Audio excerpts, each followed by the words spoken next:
Hello everyone, welcome back to the lab.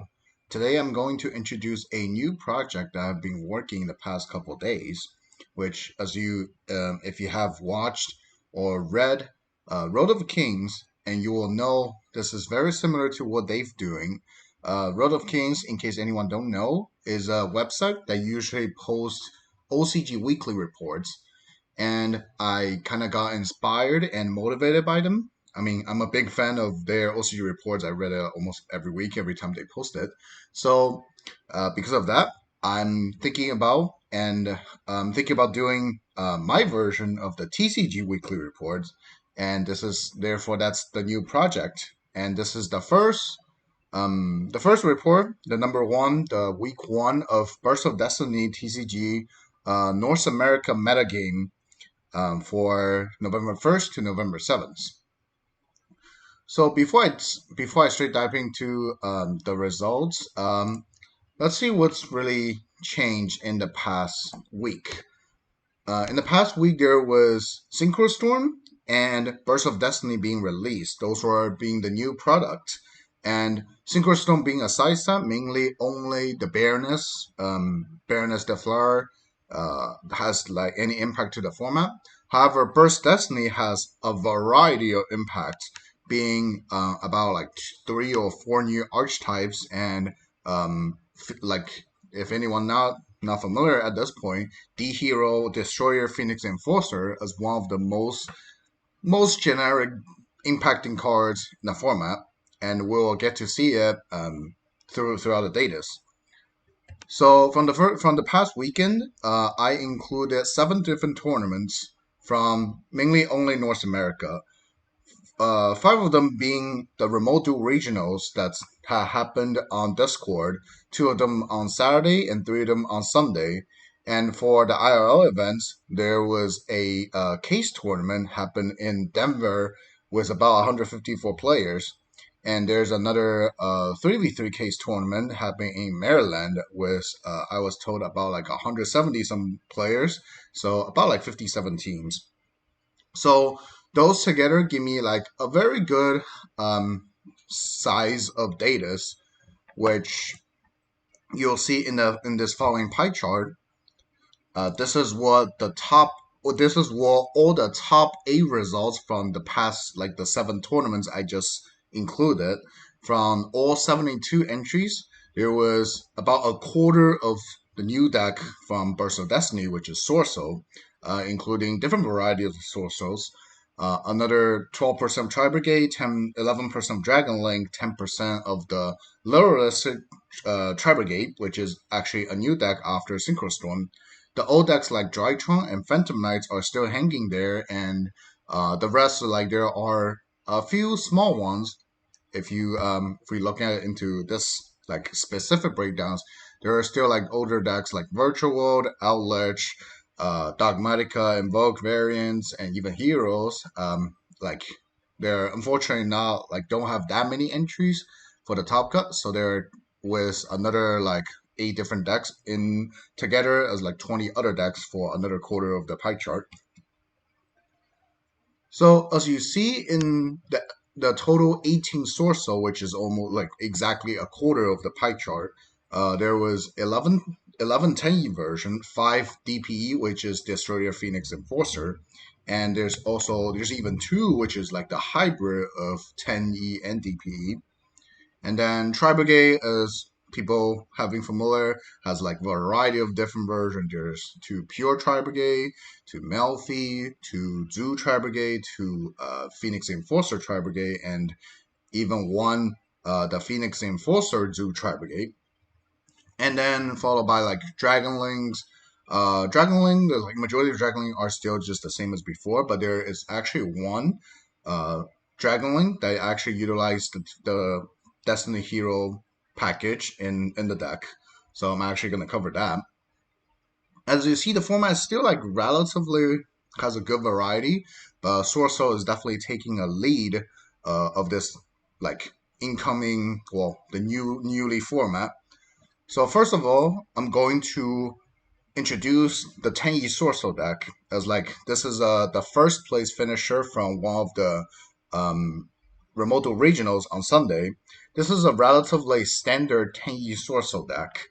Um, like for anyone not really familiar with Sorcerer yet, Sorcerer is a new archetype released in Burst of Destiny, a warm synchro archetype um they generate tokens, but they're tuner tokens to to perform a lot of like synchro summons to make some big monsters, including one of their own ace monster, Chi Xiao, the Sorcerer Grandmaster, and also Barani the Flower that I mentioned from Synchro Storm. That's also one of like the big boss monster they usually use.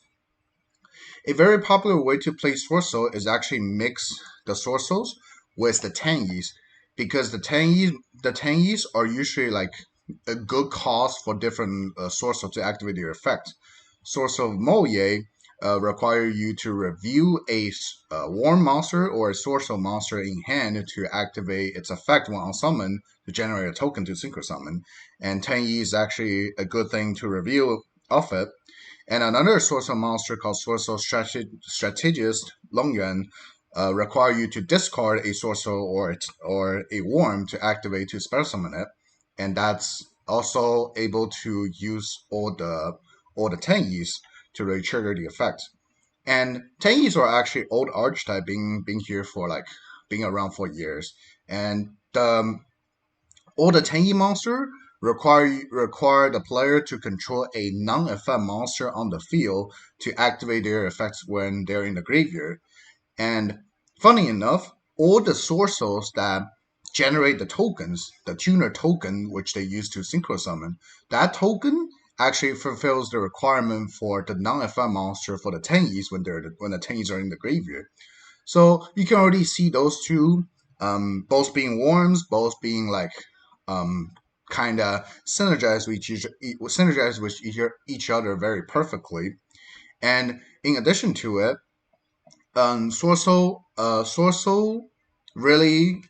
Sorso's main ace monster in the extra deck is the Grandmaster Chisha. Uh, however, it's very important to summon that monster every game to generate your resources.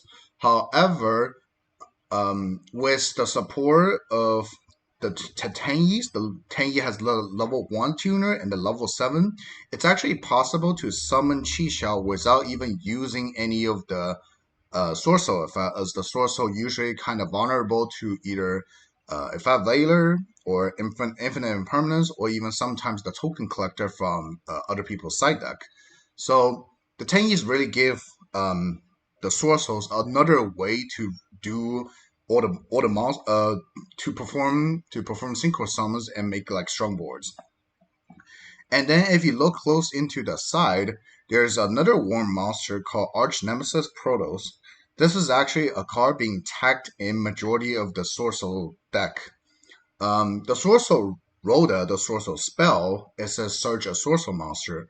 However, if you control a Sorcerer Synchro monster, you can actually search any worm you like from the deck. And Arch Nemesis Protos is actually a way, is like a target to search by the spell. All you need to do is use your regular Sorcerer or Tenyi to synchro summon for Chi and use Chi to search the Sorcerer Emergence, which is the Rhoda. And then because you control Chi your Rhoda can just search Arch Nemesis Protos. The benefit of having Protos is that it is a very effective card to prevent decks that rely on special summoning either well it's a fact like you will call an attribute that's on the field, destroy all that monster, and for the rest of for the rest of next turn, neither player can special summon that attribute monster that you destroyed. And usually when you get to this board, Protos itself is a dark and Chisha is a light. So by activating Protos effect, you can guarantee locking your opponent for a turn for either light or dark monsters. Which in the current format, there's both Drytron and Phantom Knights. So this is a very good card to siding when you're going first against those two decks. And if it's resolving, it's pretty much like VFD opponent for like a whole turn. So this is pretty much how the basic Sorcerer plays. This is a very relatively standard list, and it got like 5-0 first place in the regional. And then there's like other lists existing. There's even like a Destroyer Phoenix version of Sorcerer, but this week I'm just only covering the Tangy version. So after that, there's I guess we'll step into another deck, the old deck, which is Brigade. Brigade is still hanging around. It is a very um it is almost doing the same as before. However, the difference being there's like this Tri Brigade that got top A in one of the big case tournament in Denver, actually using Phoenix Enforcer as another engine in the Tri Brigade deck. Uh, he Xing Yujiang, he finished seven win and one loss in fifth place after Swiss, and top eight finish after the Top Cup. The addition of Tri-Brigade, the addition of Destiny Hero Phoenix Enforcer, as most people call it DPE, gives like Tri-Brigade another like different waves to do things. Usually, like before Burst of Destiny, there are people tried playing like Red Eye Dark Dragoon in the deck, in the Tri Brigade deck. However, due to the fact the Tri Brigade Bear Boom, the one that searches Revolt, has a huge side effect that locks the player into Tri Brigade monster only for the rest of the turn after you search Revolt with the effect. It's almost impossible to get Red Eye Dark Dragoon out at the same time guarantee your revolt like operating for itself. However, this has changed with the release of Burst Destiny. After Burst Destiny, there's a way that people can do is to summon Bearboom on the field and keep it on the field, then use the other monster to link into Predator Plant Anaconda, and then Anaconda will send Fusion Destiny to special summon DPE, and DPE has a quick effect which it destroys cards on the field, but you can also destroy your own cards on the field. So you will activate DPE's effect to destroy the Bear Boom that you control, and probably other cards, either DPE itself or just clear the Anaconda for spaces. And then this way, you can still trigger Bear Bloom without really linking away and without really summoning anything afterwards. And by doing that, you guaranteed both your interruption, which is DPE at this point, and have a guaranteed access to your revolt. So that's a way of how people really including the Fusion Destiny, the DPE package, into Tri-Brigade. Another weakness Tri-Brigade used to have is like for opening hands that's like relatively subpar. For example, you only have like Kit and Nerval. Those hands, what you usually do is you normal summon either kill Nerval, link into Almirage, then use the Kit, or if it's Kit, you access Nerval, then use Nerval to search Karis, use Karis to pitch the other, like the Tri-Beast monster to special summon. However, this way of comboing, it's very invulnerable to any possible different interruptions, mainly like Valor or Imperm. However, with the addition of Verte Anaconda and the Fusion Destiny DPE, even if you get like Imperm here or the Karis, what you can do is link link the Almirage and the Karis you have into the Anaconda, and now you still guarantee at least one negate in the forms of DPE. And the DPE fusion material, unlike Red Eye Dark Dragoon, Dragoon really using vanillas, the DPE fusion material, D Hero Dasher and D Hero Celestial, they both have good effect when they're in the graveyard. Dasher allows you to special summon a monster that you draw for the turn, which usually happens next turn. And then Celestial allows you to banish itself and another D hero in the graveyard to draw two cards when you have no cards in your hand. So a common way people play is you summon DP the first turn, and the second turn, well, usually you're already running out of hands. If you draw a monster, you spell summon with Dasher in the draw phase, so you don't waste your normal summon this turn. And then because you have no cards left in hand, you activate Celestial in the graveyard to banish Dasher and itself to draw two more cards. And at this point, you probably already generate enough resource to even come back to the game, or even just leading the game to win. So that's what DPE does to the Tri Brigade strategy. It's it's not that popular yet for the Tri Brigade. Majority of the Tri Brigade this weekend are still just not running DPE, but DPE is definitely like a cool idea that's viable in the Tri Brigade strategy. Next is the literalistic version of Tri Brigade, or rather say it's just more the LL Door or the literalistic deck. It's not really a Tri Brigade anymore. This one is more similar to a combo deck, where almost all other Tri Brigade version of like all other different versions of Tri Brigade are still control decks. Uh, this deck, with the release of Legendary Duelist Synchro Storm, it got two more extenders in the forms of Lurelust Birdcall and Lurelust Burial Canary. And these two cards, or honestly, there's more. These cards together give the deck the ability to play into a lot of hand traps and even have like a better recover after being Nibiru'd. And in order, and the way they do it is to summon the F-Zero Utopic Future Draco before even conducting normal summon. And usually this deck can combo, and it has an ending board consisting of Utopic Draco Future, the new rank 1 Lyrilisk Assemblu Robin, and as well as the old Sigmorph Link 3, the Sigmorph Bird of Sovereignty, to special summon Barrier Statue of the Storm. And the wing statue will lock your opponent to special summon only wing monster, which in this current format there isn't that many. So for a good amount of decks, it just says prevent the special summon for their opponent, which is very annoying to remove. And the new rank 1, as I just mentioned, the Lurelisk Assemblu Robin, is a non once per turn rank 1 ending board monster, and it has a non once per turn bounce effect for every time your opponent special summon. And usually it will have like 3 or maybe even 4 materials underneath it, so that's like 3 to 4 bounces in your opponent's turn, which make the deck make the card very hard to remove. And also, when you're making Utopic Draco Future, you will go through the Recital Sterling, which searches level 1 Wing Beast. And funny enough, there's actually a hand trap that's a level 1 Wing Beast, which is a DD Crow, and DD Crow is actually doing relatively decent in the current format.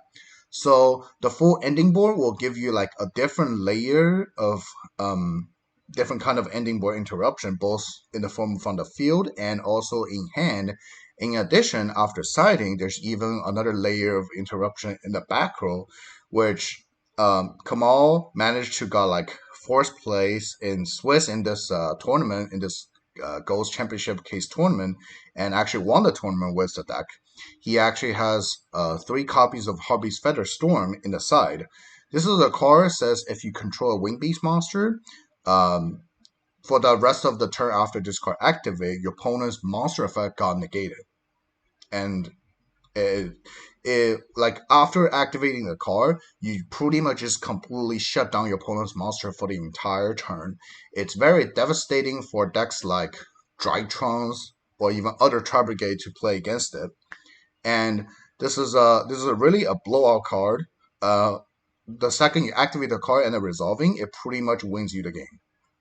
And that's also why making like the deck in general together is a very dangerous after they decided going first. And that's also why the deck is actually doing relatively well this weekend. There were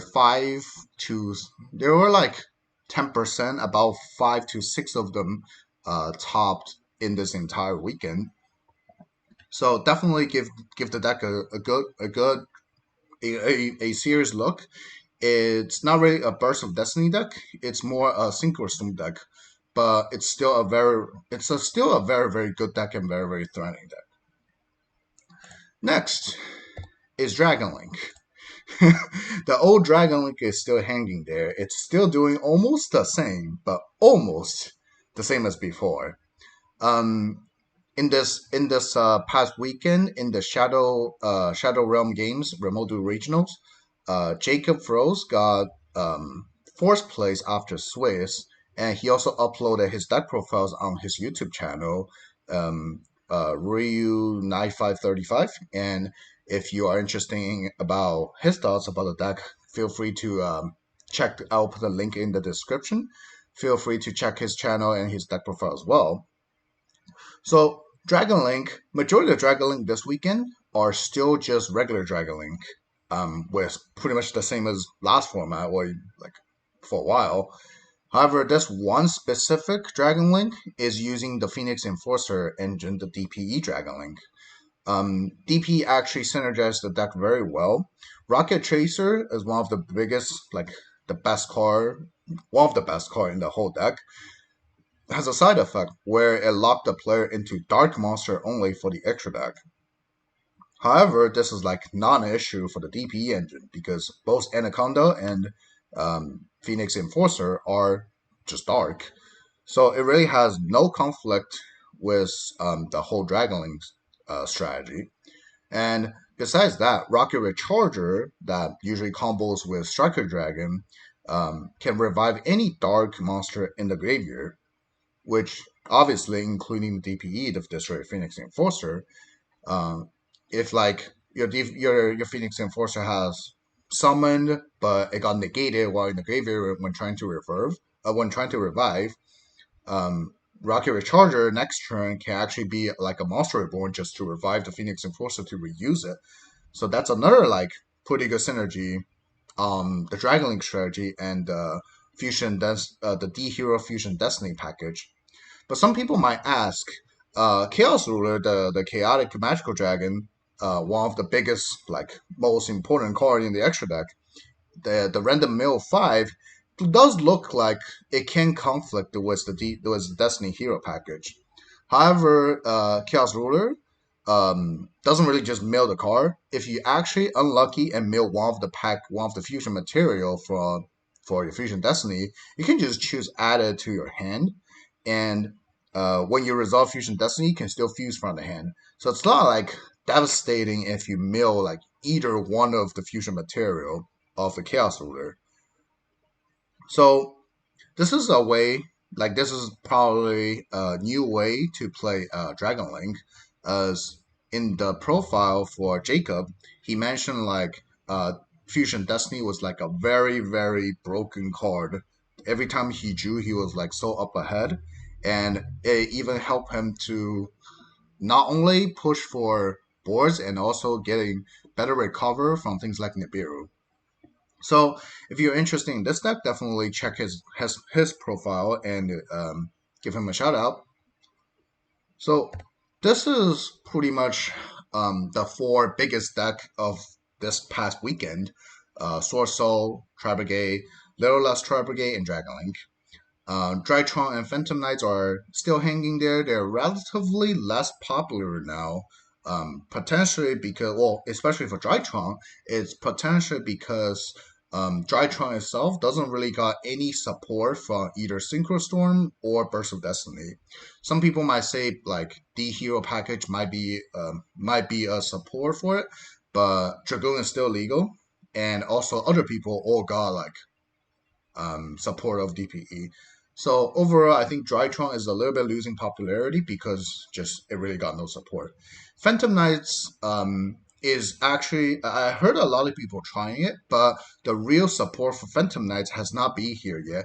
In Grand Creators, which the TCG will expect to get around like early January, that will be the real support for the Phantom Knights. So those two decks are still kind of hanging around, have enough like entries and tops that prevent itself getting characterized into others. Um, However, just looking at others, despite being new strategies, Flunderies and Evil Twins has not been seeing too much tournament results at this point. So maybe the results will change in the following weeks, maybe now, who knows.